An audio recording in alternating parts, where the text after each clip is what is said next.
The album comes out in a little less than 2 weeks. Obviously, it's Yeah, been in the making for years now. What year did right. you um jump into the project? And I feel like I remember it started in 2020.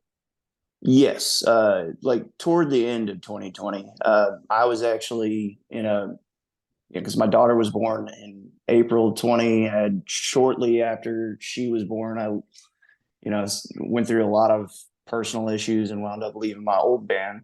And so I was without a band for a few months, kind of just setting up a home studio. And in that process, Josh Vargas hit me up and asked me to be a part of this group. So, Oh, so you uh, were on pretty early on. yeah, it was more just coming up with something to do during the pandemic because that was like right at the height of that. So he was writing music just for, kicks. And he sent it over to me. He was like, "Hey, I need vocals on this. Do you want to put vocals on it?" And me and him have a history. I've been in like one of his movies, and he's a filmmaker before he was ever a musician. So that's his bread and butter is film. He does all the music video stuff and all the video stuff for us. So yeah, I was like, "Hey, yeah, you're a buddy, you're a bro. I'll go ahead and throw some vocals on here for you. Gives me something to do." And that wound up getting the attention of our good friend Steve Esquivel from Skin Lab. And Steve was the one that got Sal and Rick and Dez and everybody on board. Steve really dug the music and was going to be a part of the project for a short time, but um, things happened and that wound up not being able to come to fruition. But yeah, Steve was instrumental in kind of helping this thing get Build those off the connections, ground. Yeah, build right? those connections. And does Josh live in Texas then? Yeah, Josh lives in Houston. Greg lives in Galveston. Josh did live in, they used to be roommates actually in Galveston, but Josh just recently moved to Houston, and I live in Fort Worth. And So the yeah, other two, I know Sal lives in Florida. mhm. And where's Rick at? Rick is he's just outside the Bay Area in California. Okay, so you guys are, yeah, all over the Yeah, we're place. all spread out. So when you guys did the recording, did you do it all through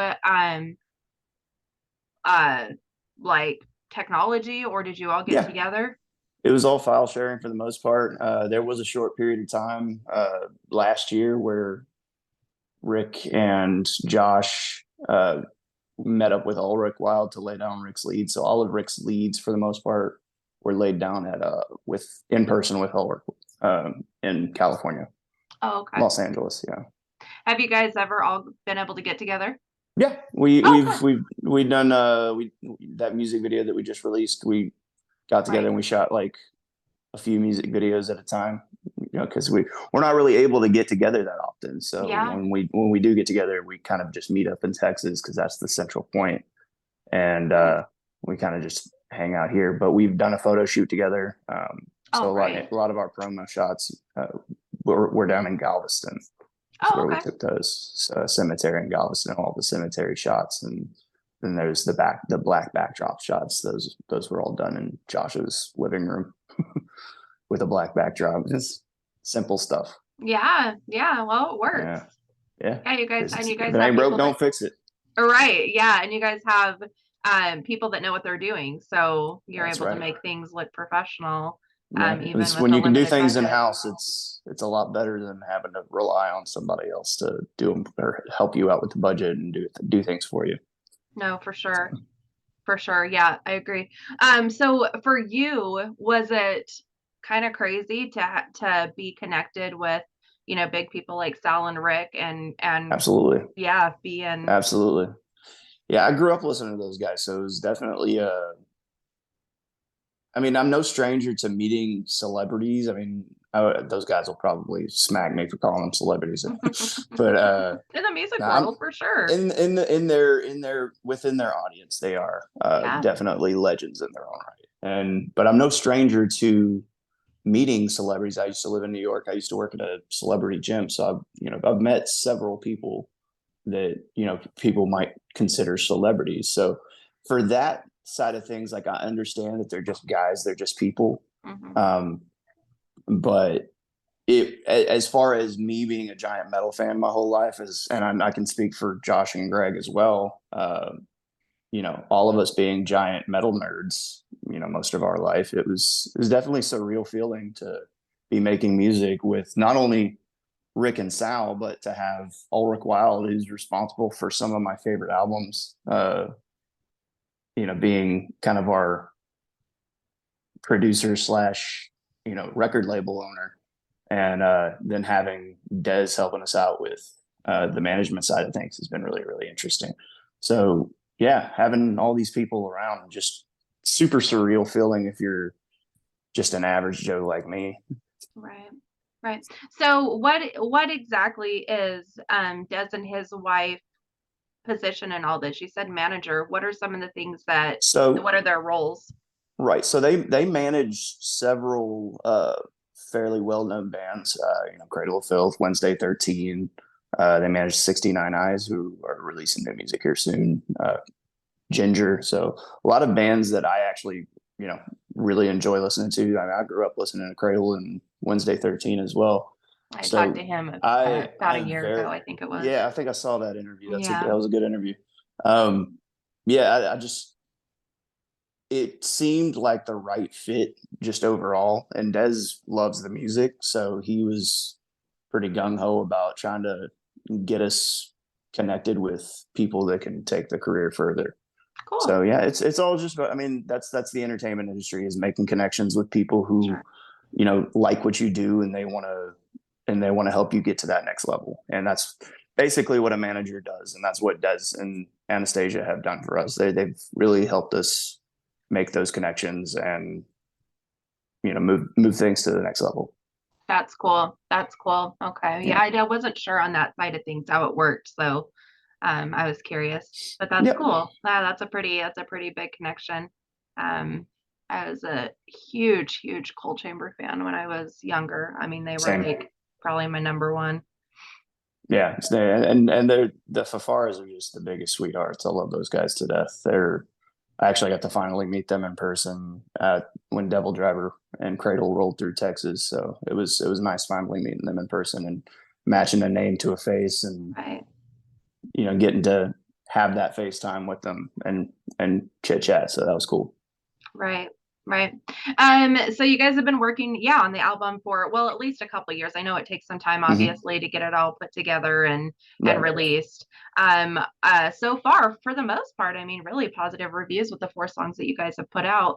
Yeah, it's How been has, awesome. yeah, how is, I mean, it's such a crazy album. I like weird stuff that I don't know where it's gonna go. And from song to song, even though it's like very coherent all the way through, and the segues that you have in between like just fit perfectly in between the songs. But it's still like every song you get something different. It's such a trip. Hmm. um and I appreciate that because it keeps me interested, it keeps me invested. I don't get bored. So yeah, how's it felt with seeing all the positive reviews so far? It's definitely been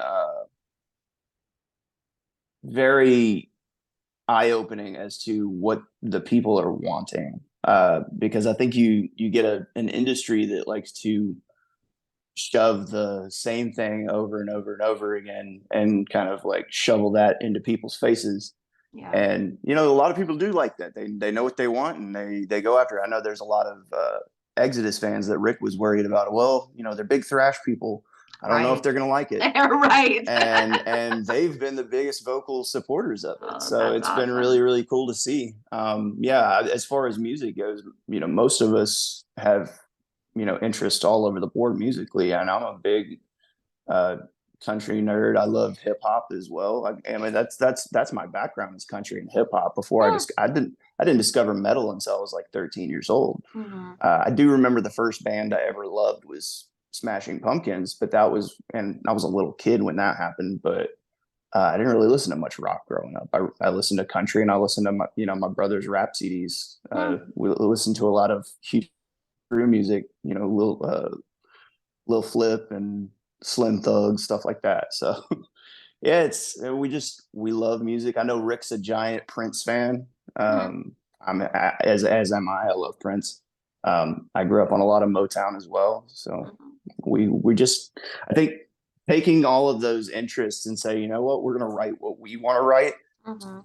has been beneficial because then you get a product that is essentially die humane. Yeah. Well, I mean, I hear like 90s grunge, Yeah. blues, jazz mix, I feel like has been my interpretation, which obviously we know music is as something that's very open to interpretation, but it's cool. It's cool. It seems like when band members come from different musical backgrounds, yeah, you get stuff like that. You get Hmm. music that's very diverse. Absolutely. Yeah, It's been nice. some of my favorite bands have been um, very diverse and interesting that way. Um, 12 Foot Ninja, Sock a Punch, like you I, never I know what they're love gonna do.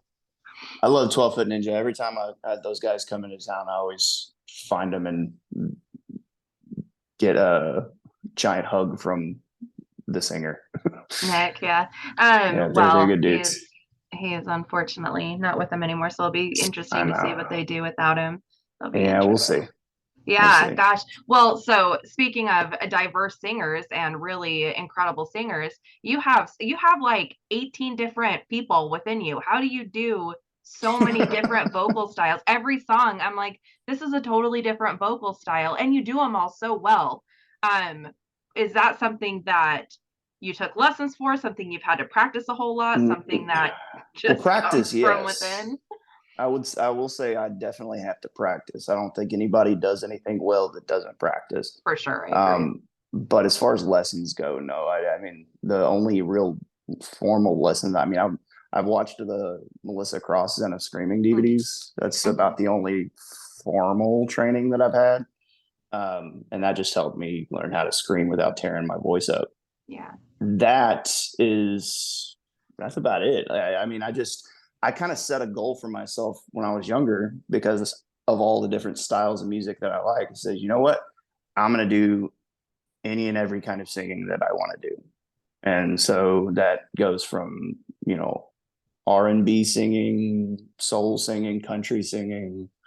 You know, I cannot wait to write a country song with this band and yodel in it. Like I would, I have no That would problems be doing cool. that. That would be like doing like a Hank Williams style yodel. I would love to do that. That's the beauty of this band. It's like no holds barred. There's Yeah, nothing off limits. right. So I mean, if I feel like doing it, I'm going to do it. That's cool to find like-minded musicians too that are all on Right. board with all of those different melody changes and music changes and different feel. Well, not really different feels. It feels pretty much the same all throughout. But that's cool to find a whole group of people that all feel the same way and want to and have the same like vision. Yeah. Agreed. Yeah. Um, you said country song. I feel like Crossroads is kind of like a country That's feel. that's definitely got his blues. There's definitely blues in that one for Yeah. sure.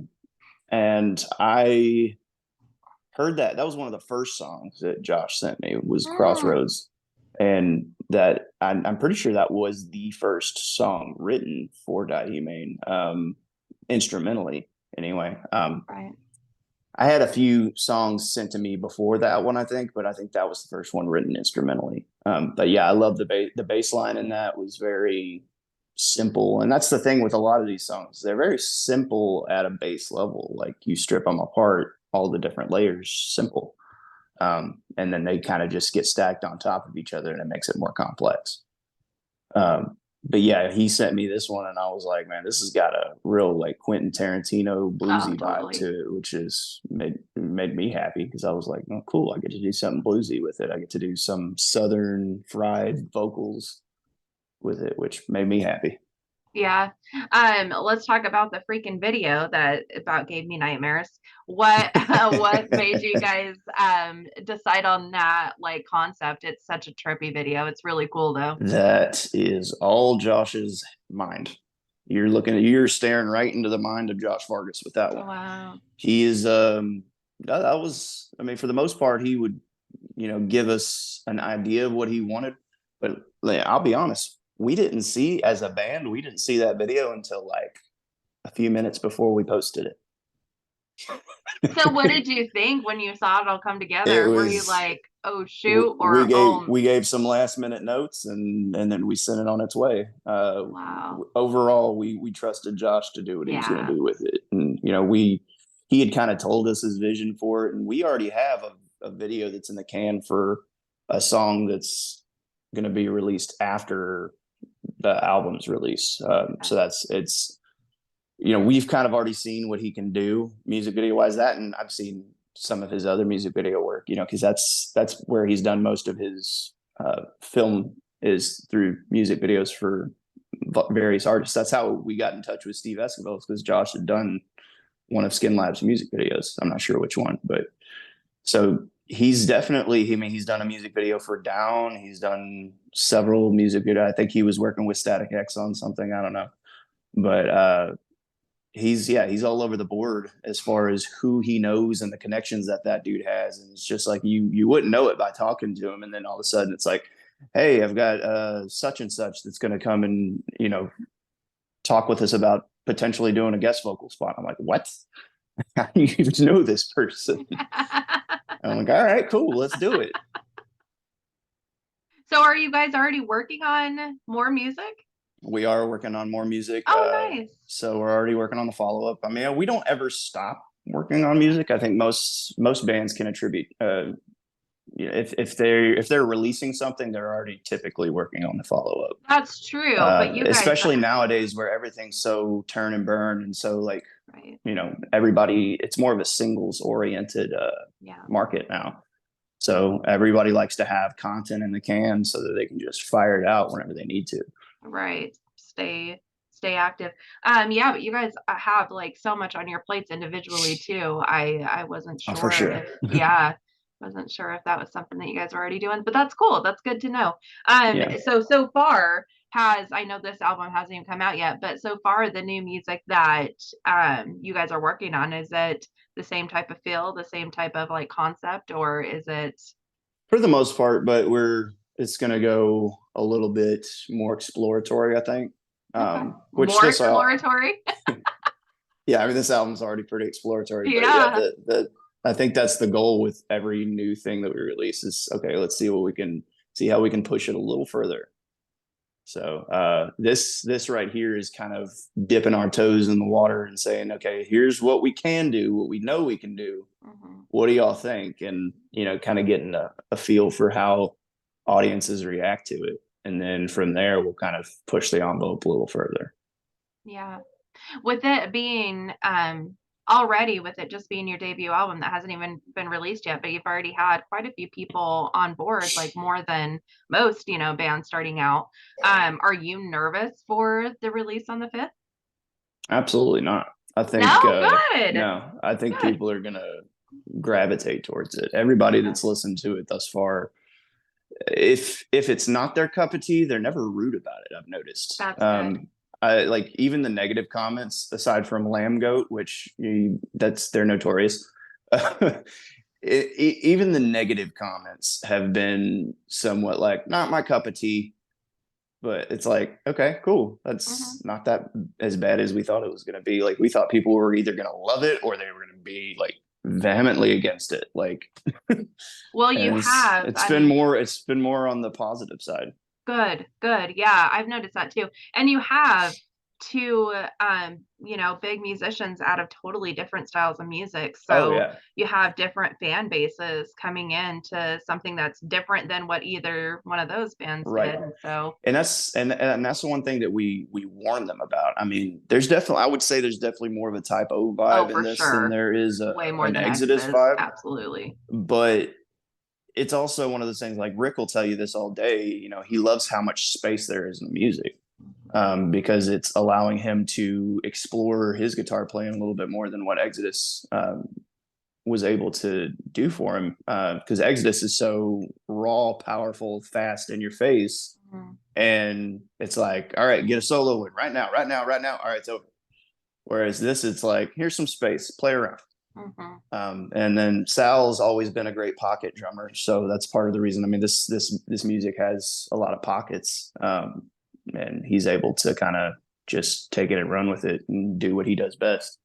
So he's like the John Bonham of his day. I So like that. I thoroughly enjoy working with both of those guys. They're both fantastic musicians, and I'm learning a lot from both of them. Oh, I bet. Just being the youngest guy in the group at the age of 32, I'm learning a lot from these old fellers Right. who can teach me a little thing or two because they've been playing as long as I've been alive. Yeah, but they also have been playing in decades that the music industry was entirely Hmm. different. I mean, even in the Absolutely. 90s, you know? And that's where they're learning too, Yeah, right. because they're noticing how different the music industry is now and how so it's kind of like a learning process on both sides. Like Mhm. you got the younger guys who are, you know, a lot more savvy with how things are now, and Mhm. you got the older guys who are a lot more savvy on how things used to be, but they also have that experience Yeah, in that atmosphere of being in successful music acts. So it kind of it's like a one hand washes the other type of situation. right. It's been pretty cool. Yeah. So are you guys planning on doing touring? We are at some point. We do all have full time jobs, so that's another challenge within the music industry is finding the time to actually have tours. Mhm. um, for me, I'm a teacher, so my Oh, summers are nice. pretty much I don't, free. did I know that? I don't think I knew that. I thought I told you, Maybe you but did. yeah, My I'm a memory is teacher, so terrible. my summers are free. So for the Yeah. most part, we do plan on playing shows during the summers. As far as full tours, that's we're going to take that on a case by case basis. It is in the cards. It is planning, like we are planning to do that at some point, but we have nothing set in stone yet. So Right. just be on the lookout for that. Right. Yeah, because Sal's still doing On a Pale Horse, right? So you have to probably go around that schedule as well. Yeah, Pale Horse Named Death is Or Pale Horse, still Pale Horse named yeah Death. they're still active, and he's actually he's posting recently. He's starting to write new music for them too, so that's pretty cool. I'm Right. excited to hear that. That last album was awesome. That was On a Pale fantastic. Horse is a book that I had read a long time ago out of a series that was like an incredible, incredible book. So every time I go to say the name of that band, I always get that backwards Honest because it's mistake. like both are awesome. Right, right. You teach history, right? Nope, I teach English. Gosh, dang. Yeah, I thought to it was, ninth graders. oh, ninth graders. Okay. That's, yeah, that's how old my son is. It's weird because back where I'm from, ninth grade was in junior, what was called junior high. Here, they call it middle school and only goes to eighth grade, and ninth grade's in the high school. And so Hmm. every Yeah, time I think of him being at the high school, it like trips me out because I'm like, wait, ninth grade is supposed to be junior high, but that's not even a thing here. But yeah, yeah. that's what. Do you like that age group? It's definitely an interest, like a transitionary age group. You have like 14 and 15-year olds who think that they're grown, but they still have the energy of children. Hmm. So, Lots of yeah. sarcasm, I'm sure. Oh, it's not even so much sarcasm as it is just blatant disrespect. Mm, But it's one of those things where like I know how to deal with it. So yeah. I've Have you got the always taught experience ninth with grade? kids. No, actually, this is my first year teaching, but I have worked with kids for several years. So Cool. I'm used to dealing with kids. Kids don't scare me, especially teenagers. I got a Yeah. toddler at home. There's nothing scarier than I mean, toddlers. seriously. Yeah. And Yeah. honestly, my And what, toddler's she's better two behaved now, than some right? people. Or Three. She three. just Yeah, turned she just three. turned Yeah. three. Yeah. What day is her birthday? April 1st. Same day as April my mom, 1st. 60 years apart. Oh my gosh, how fun. Yeah. How Yeah, they're both fun. April Fool's babies. Oh my gosh, how funny. My son's is the ninth. That's why I was curious. How funny. Oh, that poor girl. When she gets older, I don't know. She's either gonna have a lot of fun with that or she's gonna hate it. I'll teach her to fight, so she won't have to worry about it. Oh, too funny. So you said you have another video coming out. I'm assuming you probably can't say which one it is that's I coming out after the cannot, release but date. That's all right. we have a few in the can that we're gonna release periodically. They just have to be finished in the editing department and all that, but for the most part, they're done. Um, Yeah, the next one will come out. I can tell you the next one will come out with the album. Oh, the same day? So yeah, it'll be our lead single. I won't tell you which one it is. I'll let that be a surprise. But Yeah, I can tell you there will be a music video that comes out with that album. So yeah, coming out pretty soon. that's cool. How have the pre-order sales been so far? Um, they've been good. I don't know the exact numbers on it, Mhm. but it's been surprising. It's been a nice surprise. Getting to know that people are excited just on a couple of songs that they've heard enough to go and buy the album before Yeah. it's even out. That's Oh, it's a foreign concept to me, coming from straight just the local level where all your album sales happen at your shows. right. Right. So hey, Yeah. it's been pretty cool. It's been pretty cool. Yeah. Yeah. No, that's awesome. Yeah, that makes sense. Um, yeah, that makes sense. Who is someone you would really like to tour with? Oh man, that list is endless. Obviously Bungle for obvious reasons. Patton's kind of like my favorite vocalist of all time. Love to tour with a band like Tool or Perfect Circle because we've got a lot of influence there. Um, Personally, I mean, there's so many bands. That's such a hard question. Yeah. Alice in Chains would be cool to tour with. Um, I would like to tour with an artist that people wouldn't expect us to tour with as well. Like, I think it'd be cool to tour with somebody like Post Malone or somebody that's Mm, like of the hip hop world that hmm. people wouldn't expect to hear this type of music. But honestly, I have a lot of friends that are rappers that have really been digging this music too. So I think Nice. that actually that those scenes would blend nicely. Right. Bridging those gaps in between different scenes. Right. Right. Yeah. We love all music fans in general. So like that's part of the reason why we make the kind of music we make is because we're music fans of all genres, and we have found that there's a lot of broad interest across genres, especially nowadays. A lot of like people like Post Malone and Jelly Roll. You have Jelly Roll, who's of the hip hop world, just won like several CMT awards, Huh. which country music television awards, and then also does like rock and metal covers. So it's like Crazy. I'd tour with that dude any day. Like I don't Yeah. care who he's. I just saw a video of him spitting blood in Chad Gray's face for Chad Gray's That's like stage a get up. full circle I'm like, moment. man, that dude's all over the place. Like I see him everywhere. I wanna have that kind of diversity within Right. the circles that we surround ourselves with. I think that's pretty cool. That's really funny. That's really funny. And actually I saw, yeah, that Mudvayne's coming back and Yeah, touring. Oh, with with Coal Coal Chamber. Chamber. Gosh, I wish they were coming around here. Yeah, it's gonna That's be that's the cool. one I would travel for. We're actually supposed to be going and seeing Mr. Bungle in Utah next month. Yeah, that's still one artist that, aside from Faith No More, I haven't seen Mike Patton in any of his other projects. I want to see Bungle really bad. I want to see Ed Cross really bad too. Yeah. Just every time they come into town, I always miss it.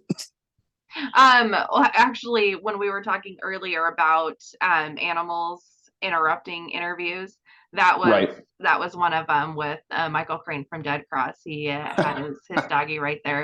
It was pretty cute, but That's fun. yeah, uh, yeah. Well, Mr. Bungle, I mean, at this point, they're doing their original thrash stuff. Yeah, which So I love. Like that's yeah, one of my it's favorite areas of Bungle. I mean, great. a lot of people like their jazzy, like avant-garde stuff, but I was always a big fan of that demo, even like though it was sounded like it was recorded in a broom closet. Like it was still a cool, like I could hear that song structure. So when I heard they were re-releasing it, re-recording it, I should say, especially with Scotty Ian playing guitar Hmm. on it, And because Dave Lombardo. that dude's one of the best rhythm guitarists in the game, and Yeah. Dave Lombardo is that he's a human metronome. Like every single one of those dudes is solid. So I was very happy to hear that they were coming back with those two artists. Yeah, it'll be fun. Lombardo is releasing a solo album. That Nice. I Yeah, I heard yeah, about that. Yeah, I I forgot. actually just listened to it. I think yesterday or the day before. It's so freaking cool. It's super, super cool. I never, I mean, it's not all just drums, obviously, but Right. for the most part, that's what it is. But I never thought I would be so entertained by a drum album, but it's really, really well done. It's super, super cool. Nice. I'll have to Yeah, check it out when it comes out. yeah, yeah. Cool. I'm trying to think of any other questions I would have for, when it comes to debut, just starting out, Right. even though you guys have a lot of history with your musicians, when it comes to just starting out bands, I mean, I know you've already gone through the history of um, the name, which is open for interpretation, Right. the album title, They're Grotesque, which is a really, really cool album title with the imagery and with the feel of the songs. Like it fits really well. Yeah. Do you feel like this is like a concept album? I wouldn't say this one's a concept album, although there are some concepts within it. Mm-hmm. Um, I've done a concept album before. There's a lot more storytelling that goes into it. Yeah. This one is a lot more situational. Josh would send me the tracks and I would listen to them. I'd get a feel for them and I'd ask him, okay, what were you dealing with when you wrote this? And I kind of tried to match the lyrics to that feeling that he was dealing with at the time.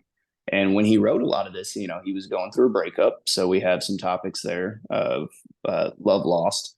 A good friend, a mutual friend of ours from Singapore actually wound up taking his life. So that song, Skeletons, is about that. Also, Epitaph is through the point of view of somebody who had just committed suicide. And kind of like seeing the aftermath of what it did, like, what that brings.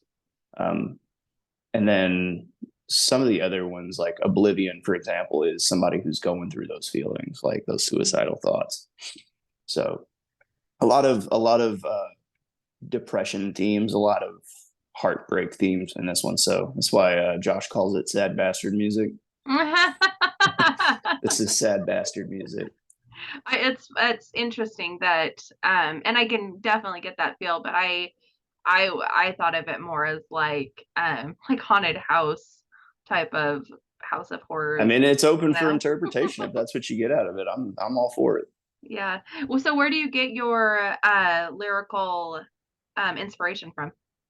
Like Lyrically, outside of, yeah, talking about it and having, the feel for the music, what else right. helps with that? So I write lyrics as I write vocal patterns. So as I'm actively listening to the song and writing my vocal parts, I lay my vocal parts down in pieces.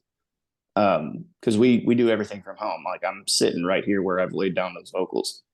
Um, and I will kind of write lyrics, or the initial verse is where I come up with the concept of what I'm doing for the rest of the song. So like I'll start writing a verse or a chorus if the chorus strikes me first, because I like to center a song around a chorus as well. Like choruses are big and important to me.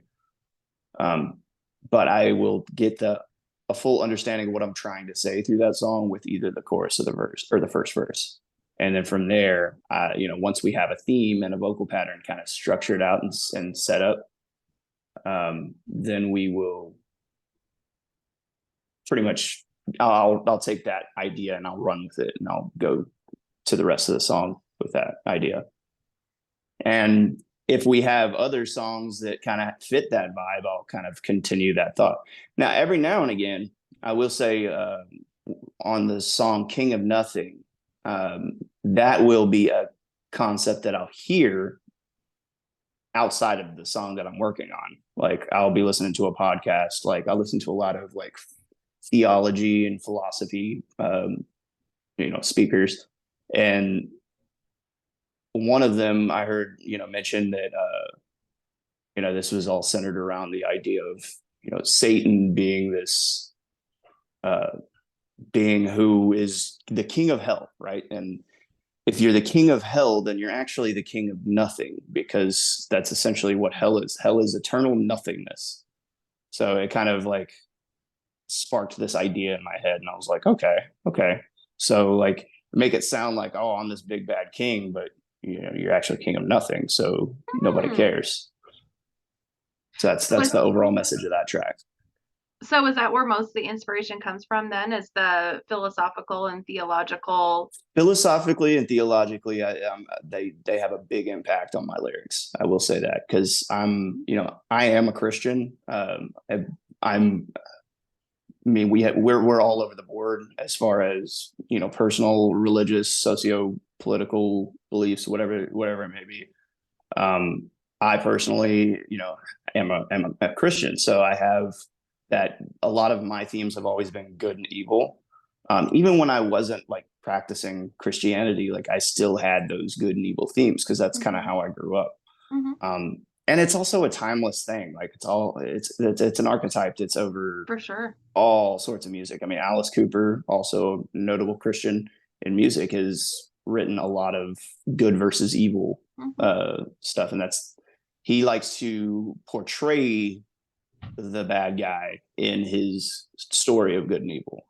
And I think that's kind of what we're doing. Well, it's kind of what we did with Crossroads too, if you think about it, because we had that scene where it's like My Sweet Trap House, and it's like a bunch of like rednecks in a trap house, like singing, like they're doing whatever. And so yeah, it's like you have these dark themes with positive ends. Maybe I guess is you need to explore the dark side. Dante's Inferno is a big influence of mine. So like going into hell to ascend out of it. So I Hmm. think you need to be able to explore the dark side of humanity to move out of it Yeah. and progress. Right. Right. Have you ever listened to RPWL? No. They just released this album called Crime Scene, and that's what they did was like paying attention to the dark parts of humanity and trying to humanize and understand that part of it in order to help these Right. people. And so yeah, Right that's on. that's an interesting way of thinking about it, and obviously appropriate way of thinking about it. Um, Yeah. I like it. I think it's a good idea. yeah. So do you like to read a lot with being an English teacher and Dante's I Inferno, don't obviously? I don't sit down with books a lot, but what I will do is listen to audiobooks. Mm-hmm. So like Yeah. if anytime I go out and mow, I'll either throw on an audiobook or a podcast. So I've got some books that I like classic literature a lot. Mm-hmm. But I also like short fiction. I'm not a sit down and read an entire novel kind of guy. I've Mm-hmm. never had the attention span, I guess you could say. Mm-hmm. I like short fiction and I like poetry are the That's main funny. As an main English sources.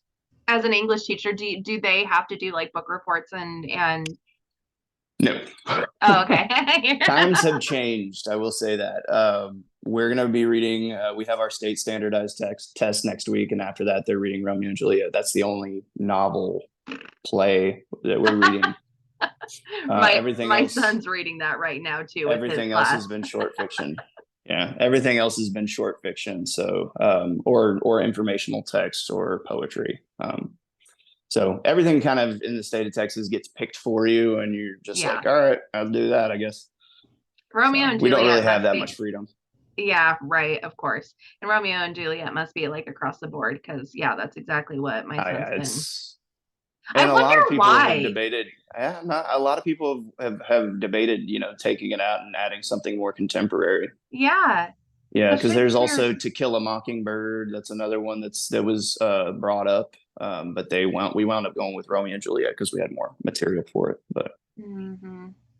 Yeah. yeah, Yeah, it seems like yeah, so highly outdated, especially with Shakespearean like how he Shakespeare how he wrote is so not well, how that we wasn't, talk. and that also wasn't the vernacular at that time. Not a lot of people know that he wrote poetically, Hmm. but the vernacular at that time was kind of more toward how we speak now. I mean, they still had their own slang, of course, but yeah, it's not as poetic sounding as it was. I mean, Dante made a huge impact on his audience because he decided to write in the common vernacular instead of in Latin.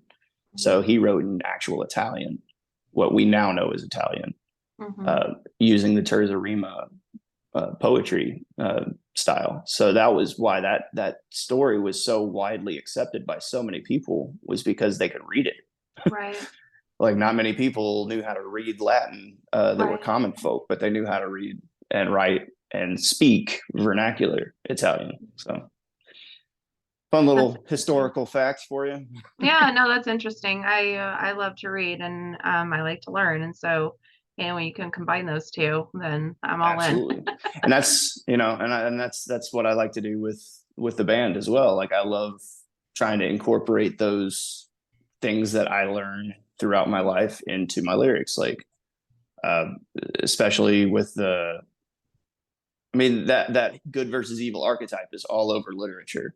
Hmm. So I can take a little bit from Paradise Lost, a little bit from Dante's Inferno, all the way to Paradisum, uh, a little bit from you know Shakespeare, a little bit from Poe, a little bit from Baudelaire. Like I'm all over the board when it comes to like classic literature. I like all different styles, all different nations of it.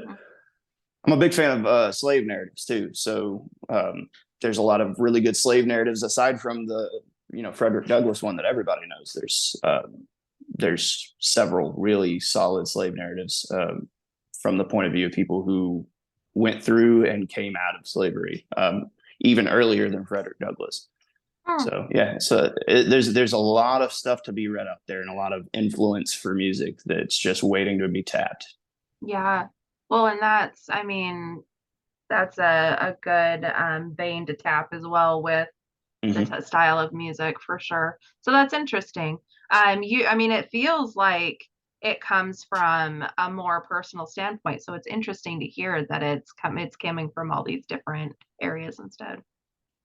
Yeah, yeah. I enjoy throwing things out there, and if somebody catches a hold of it and gets the reference, then that's even better Right. because that Yeah. starts a conversation.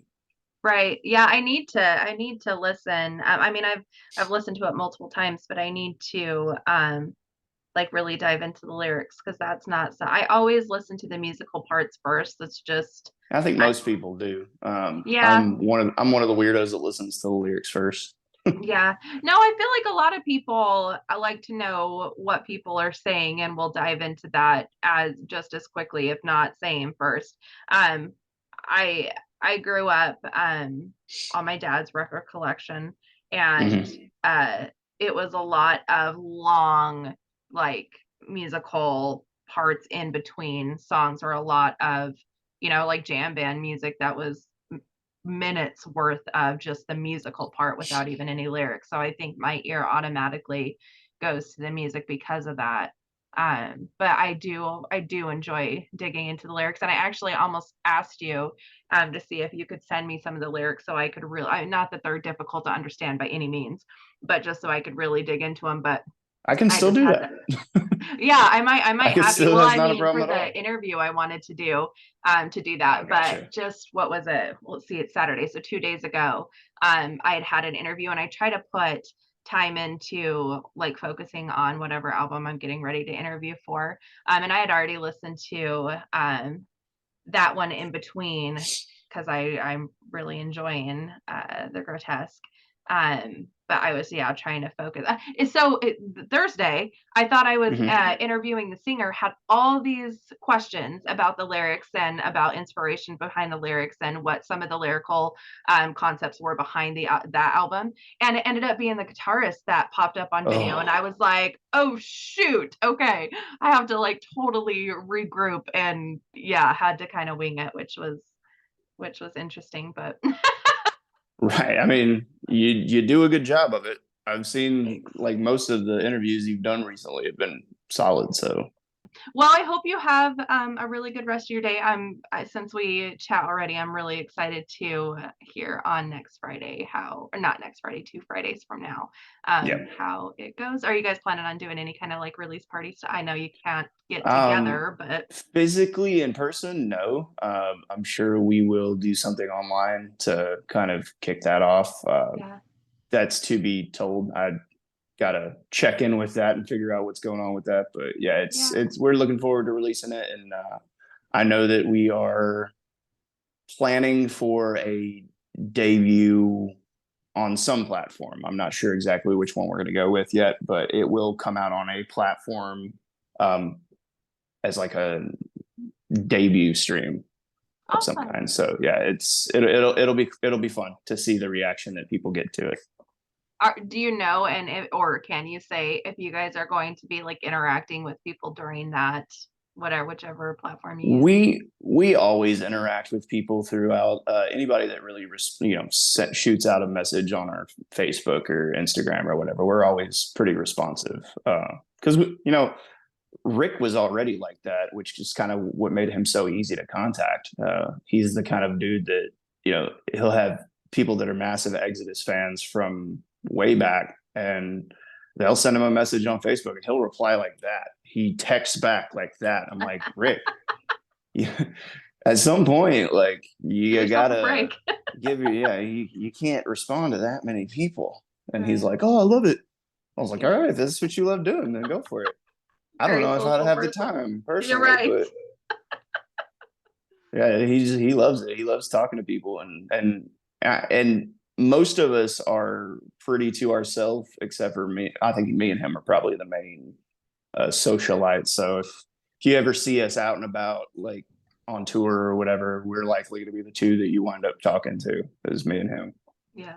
just because we're social butterflies. Everybody else is kind of introverted. Hmm. Yeah. I would be with the rest of them. It's a lot of people. It's overwhelming. Yeah, right. Awesome. Awesome. Well, I hope you enjoy the rest of your day. Thanks for You taking the too. time. Thanks for chatting with us. Thanks for helping us promote this album, The Of Grotesque, course. It's out May so 5th. Yeah, it is so freaking cool. It's so cool. I'm really excited to see what everybody's responses are going to be. And it's one of those that you can't really like skip around on. It's one that you want Nope. to listen from the beginning to the end. So I'm really curious to hear when people get that full experience, Yeah. what their reactions are going to be. Yeah, me too. I cannot wait. I cannot wait to see how people react to it. I mean, the responses have been so good so far. So Hmm. I just can't wait to see what people do with it. Yeah, same, same, And I same. can't wait to play these songs live because they're a lot of fun. Yeah, I definitely hope you guys get that opportunity sooner rather than later or whenever. But Yeah. I would be really excited to see it as well because I can guarantee live would be even that much Yeah, more. it'll be a trip. Whatever we wind up doing, just because we're all weirdos, so we'll make it a spectacle. So That's I'm looking great forward though. to at some point. Yeah, weirdos are what makes life interesting. And no one wants to, or Absolutely. well, some people want to fit the mold, but that's boring. So I Exactly. appreciate the weirdness. Yeah, it's not fun. It's not fun to play to a formula. Just go out there and play what you feel. For sure. I agree. All right. Awesome. Go take care of your wife and your kids I or will. your kid. I will. All right. Bye. All right. Take care.